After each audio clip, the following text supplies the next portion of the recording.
Got a package today. The name looks familiar, but it's definitely a bottle in here. Oh, nice. I almost ordered this too.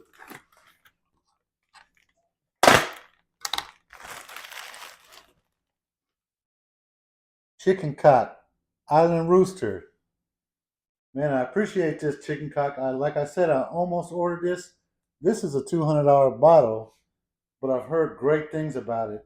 It's uh, it's their rye whiskey, which ChickenCock's regular rye is really good, but this one has been aged in rum barrels.